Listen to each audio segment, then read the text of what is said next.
Oke, shalom semuanya. Eh, Shalom. ya, Shalom. setelah Shalom.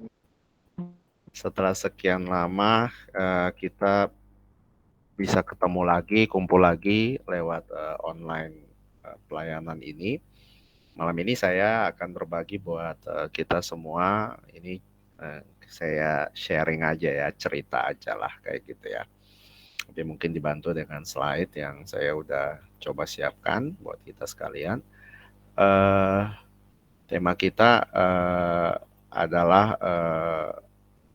tentang kita dan seisi rumah gitu ya, beribadah kepada Tuhan kayak gitu.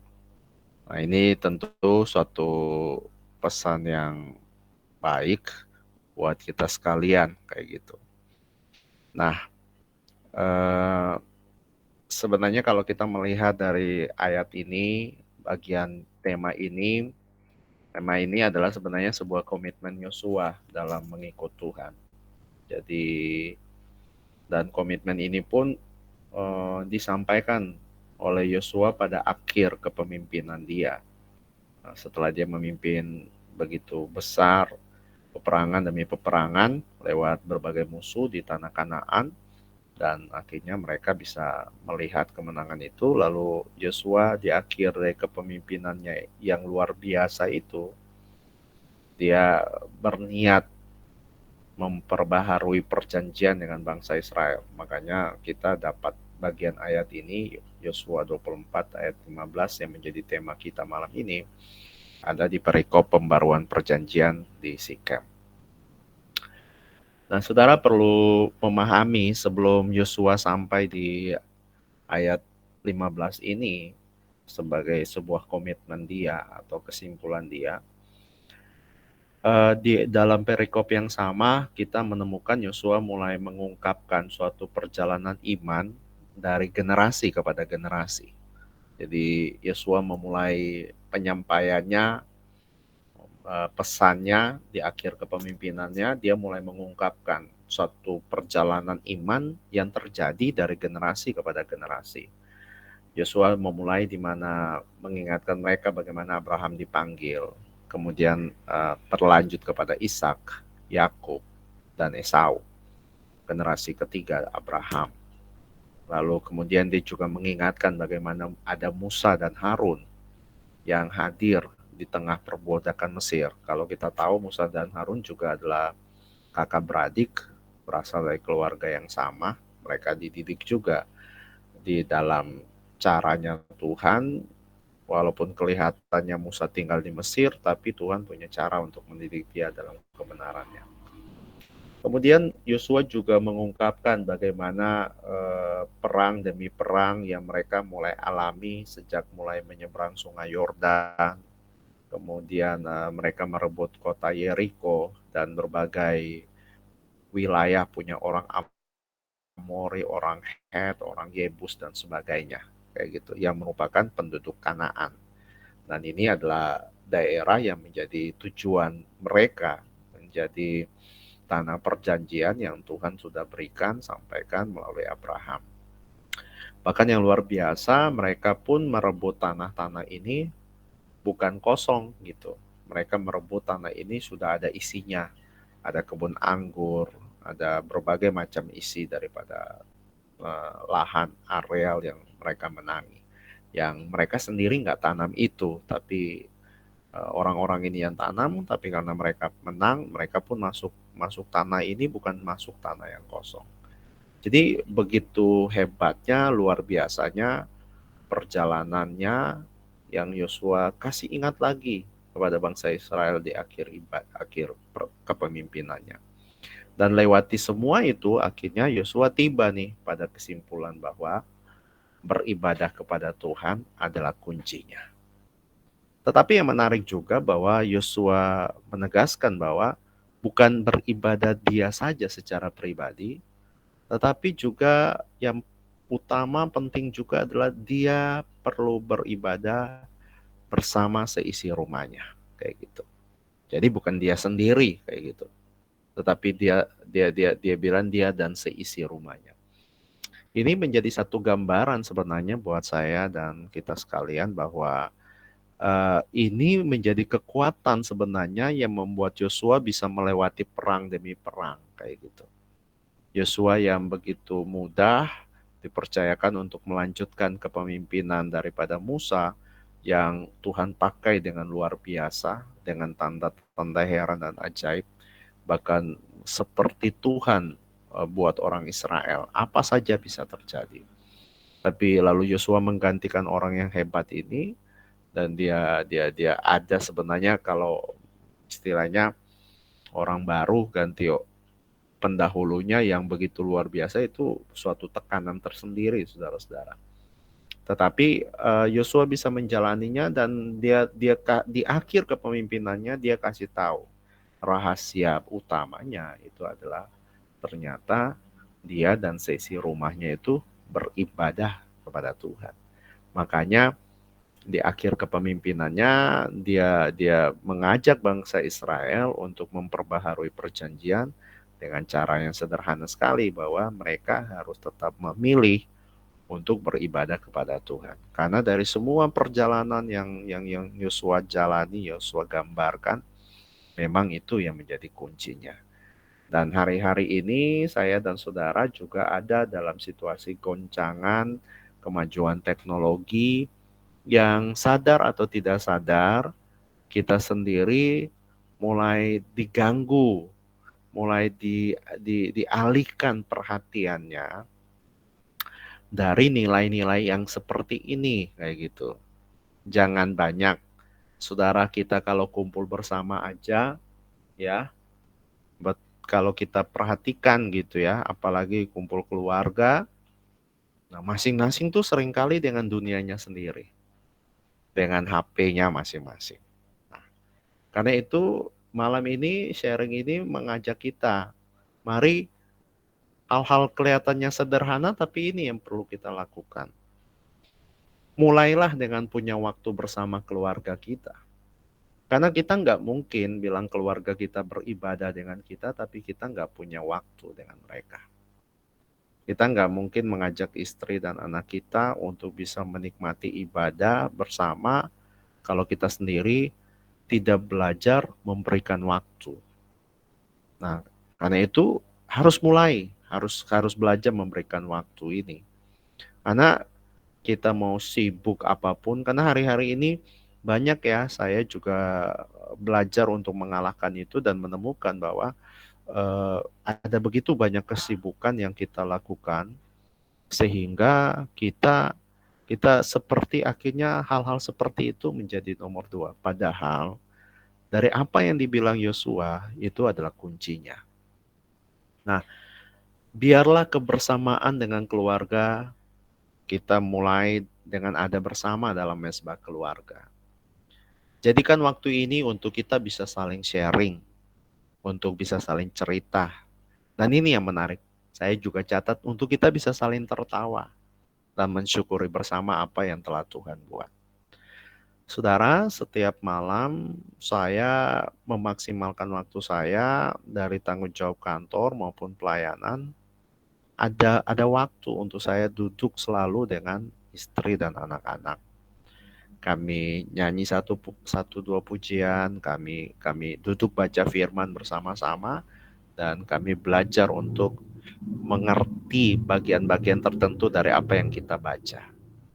Bahkan puji Tuhan di tahun ini kami meningkatkan lagi. Jadi secara panjangnya yang kami baca mungkin tidak banyak, satu perikop, dua perikop, tetapi kami nambah kualitasnya. Nah, saya nambah kualitasnya yang kalau tahun lalu kita baca bisa satu kali duduk baca tiga pasal, dua pasal, tiga pasal. Nah, tahun ini kami hanya baca satu perikop, dua perikop, tapi disertai dengan kita minimal ada satu ayat yang kita hafalin untuk anak-anak kita, kayak begitu. Kemudian ini juga nggak kalah penting, karena kadang-kadang kita orang Ambon berpikir ibadah tuh menjadi sesuatu yang sangat religius banget, sakral sekali, sampai kita mau ketawa, mau duduk santai pun kayaknya susah banget gitu. Enggak, Tuhan kita enggak seperti gitu, karena Tuhan kita tuh Bapa. Dia mau menikmati kita. Makanya saya juga ajak nih, ada saat di mana kita bisa bisa dilakukan dengan duduk makan bersama semeja. Bahkan ada kata-kata bijak bilang begini, kalau buka mulut buka hati kayak gitu. Nah, tujuannya apa? Supaya kita bisa saling membangun dalam keluarga kita. Makan bersama itu sangat menolong untuk bangun kebersamaan dalam keluarga, untuk belajar juga bisa mensyukuri Tuhan. Salah satu dari anak-anak kita bisa berbagi, ada yang berdoa, ada yang melayani makan, minum, dan segala macam. Kita belajar bagaimana lihat nih pemeliharaan Tuhan atas hidup keluarga. Kemudian kita juga belajar, kelihatan kecil tapi belajar melakukan pekerjaan rumah bersama, belajar berbagi tugas di rumah kepada semua orang, sehingga ada contoh bagaimana bertanggung jawab dari hal-hal kecil di rumah yang akan menolong bertanggung jawab dengan hal-hal besar di luar rumah kayak gitu. Nah, makanya memang kalau kita baca kembali apa yang disimpulkan oleh Yosua di akhir kepemimpinannya, ini bukan terjadi dari luar rumah ke dalam rumah, tapi ini harus terjadi dari dalam rumah ke luar rumah. Kadangkala ya, saya harus bilang, seperti kita bisa nih rutin kumpul ya, setiap malam kita bisa kumpul beribadah dengan orang di luar rumah, tapi kita sendiri tidak punya effort atau usaha lebih untuk kita juga punya waktu beribadah bersama dengan orang di rumah kita kayak gitu. Mungkin cara kita yang harus dirubah aja sebenarnya. Karena ada orang yang mungkin tidak bisa seperti kita yang harus muji nyembah lama gitu ya. Bukan tentang berapa lamanya, tapi tentang bagaimana kita bisa duduk bersama dan perlahan sedikit demi sedikit itu tertabur kayak gitu. Sehingga yang terbangun adalah intinya adalah Tuhan, bukan tentang siapa, kehebatan atau yang kita punya kayak gitu. Lihat ini Ulangan pasal 6 ayat 1 dan 2 bilang begini. Inilah perintah, yakni ketetapan dan peraturan yang aku ajarkan kepadamu atas perintah Tuhan Allahmu untuk dilakukan di negeri kemana kamu pergi untuk mendudukinya, supaya seumur hidupmu engkau dan anak cucumu takut akan Tuhan Allahmu dan berpegang pada segala ketetapan dan perintahnya yang kusampaikan kepadamu, dan supaya lanjut umurmu. Nah, saudara, kenapa menjadi krusial dan penting sekali untuk aku dan seisi rumahku beribadah? Jadi bukan pribadi kita aja gitu, tapi harus seisi rumah. Nah, supaya yang ayat 2 bilang, seumur hidupmu engkau dan anak cucumu. Artinya, kehidupan beribadah itu bisa berlangsung dari generasi kepada generasi. Saya dan saudara bisa membayangkan kalau setiap rumah mengalami ini, maka ketika saya ada, anak saya akan tetap beribadah.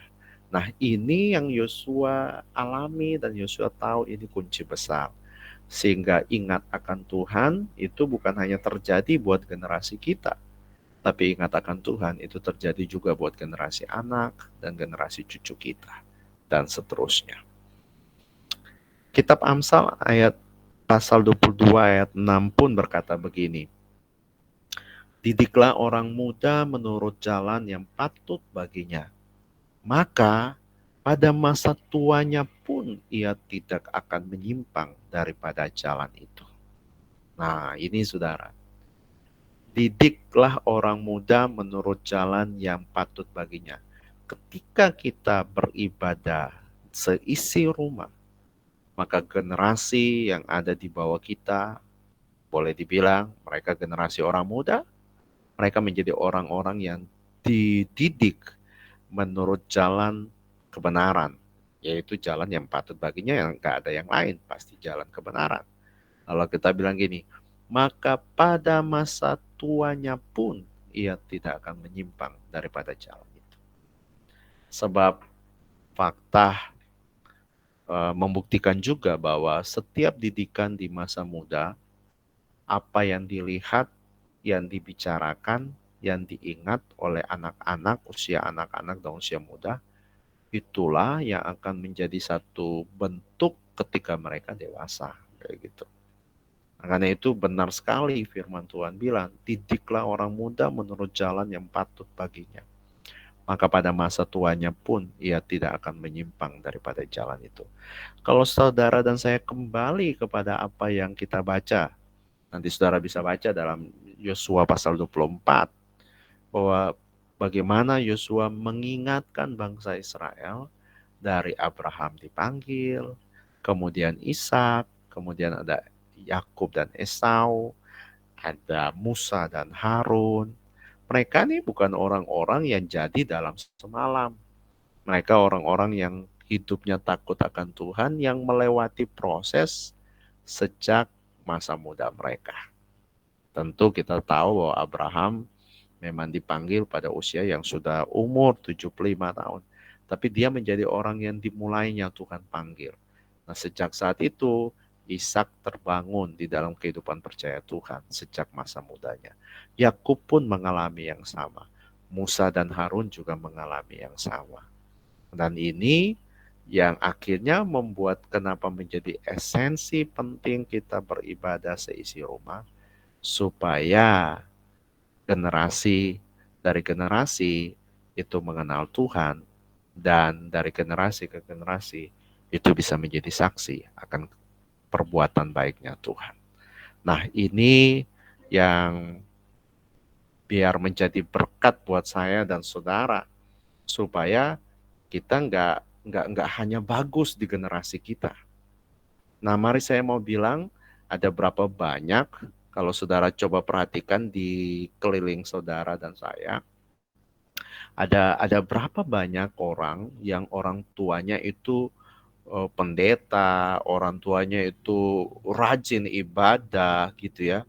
Tapi mari lihat ini, mereka mungkin kurang memberi waktu kepada duduk bersama dengan generasi berikutnya, dan tidak sedikit dari anak-anak orang-orang ini malah bermasalah kayak gitu, dan bahkan hidupnya hancur-hancuran. Nah, kita sedang tidak memikirkan diri kita. Kita sedang memikirkan generasi kepada generasi. Ini yang kenapa kita harus, saya dan seisi rumah harus beribadah kepada Tuhan. Sebab ini bicara tentang saya sedang meneruskan iman kepada anak-anak saya.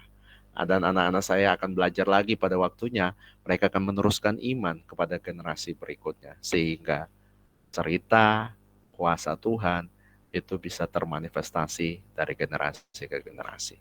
Makanya Yosua sebelum sampai di ayat 15, dia cerita dulu tuh tentang Abraham, Ishak, Yakub. Dia cerita lagi tentang Harun, dia cerita tentang Musa. Dia nyinggung itu. Nah, kalau saudara lihat itu kan bagaimana itu generasi kepada generasi. Nah, itu bisa terjadi karena seisi rumah itu beribadah kepada Tuhan. Nah, ini urgensinya, ini esensi pentingnya kenapa saya dan saudara tidak hanya berhenti di kita. Jadi mari, kalau kita bisa luangkan waktu untuk beribadah bersama dengan orang di luar rumah, mari kita usahakan ambil peran penting ini. Mulailah melakukan ibadah di rumah kita masing-masing. Nah, dengan cara-cara yang simple, cara-cara yang sederhana, yang gini, semua bisa menikmati. Saudara, saya sadar betul, anak-anak saya tuh belum bisa punya pemahaman seperti saya. Bahkan mereka kadang ya harus duduk santai, duduk telentang, dan segala macam. Nggak apa-apa, buat saya nggak masalah. Karena itu bukan esensinya. Karena mereka masih di usia demikian. Tapi poinnya adalah bahwa mereka mau duduk bersama, mengikuti hal itu, dan ingat, semua itu akan terekam di alam bawah sadar mereka. Sampai makanya Amsal bilang gini, nanti yang sehingga kenapa Amsal bilang sampai masa tua pun mereka akan jadi seperti itu. Dari masa mudanya mereka sudah demikian. Nah, ini yang kami coba hidupi, dan kami banyak mengalami kesaksian. Anak saya nomor 2 dan nomor 3 itu eh, awal belajar membaca itu sulit, saudara. Sulit. Mereka agak sedikit lambat dalam membaca. Tetapi ketika dalam proses kita beribadah setiap hari, mereka dikasih kepercayaan untuk membaca. Bahkan satu orang baca satu ayat itu bisa 10 menit. Nggak apa-apa, kami tunggu gitu. Dia eja perlahan, B dan seterusnya. Dia eja nggak apa-apa, kami tunggu. Tapi saudara tahu yang terjadi? Kami lakukan itu secara berkelanjutan dan beberapa waktu kemudian anak kami seperti tiba-tiba bisa baca dengan begitu lancar. Nah, kami juga wow kayak gitu. Nah, itu yang saya bilang, firman Tuhan tuh berkuasa kayak gitu. Dia nggak pandang usia, dia nggak pandang kayak gimana gitu. Nah, problemnya sekarang, apakah kita punya passion untuk tanamkan hal itu kepada generasi kita yang di rumah, orang-orang dekat kita di rumah. Jadi mari sekali lagi, mulailah dari rumah, keluarlah dari rumah, dan ini akan menjadi kekuatan. Ingat loh saudara, waktu saya dan saudara mengalami masalah ya, nggak ada orang yang paling peduli sama kita selain orang rumah. Ya, saudara bisa menghabiskan waktu berjam-jam melayani orang di luar rumah. Bukan saya bilang nggak boleh melayani, tapi saya bilang harus kita punya sesuatu yang bisa kita jaga dengan skala prioritas kayak gitu. Jadi berapa sering kita melayani orang, termasuk saya juga menggembalakan jemaat dan sebagainya. Tapi mari saya mau bilang, waktu saya sakit, hanya jemaat satu dua yang bisa datang dan tidur bersama saya. Dan itu pun cuma 1 hari, 2 hari, 3 hari. Tapi ingat, istri saya, anak-anak saya akan selalu ada di samping saya. Karena itu, saya mau beribadah dengan yang luar, saya juga harus lebih beribadah dengan seisi rumah saya. Tuhan Yesus memberkati.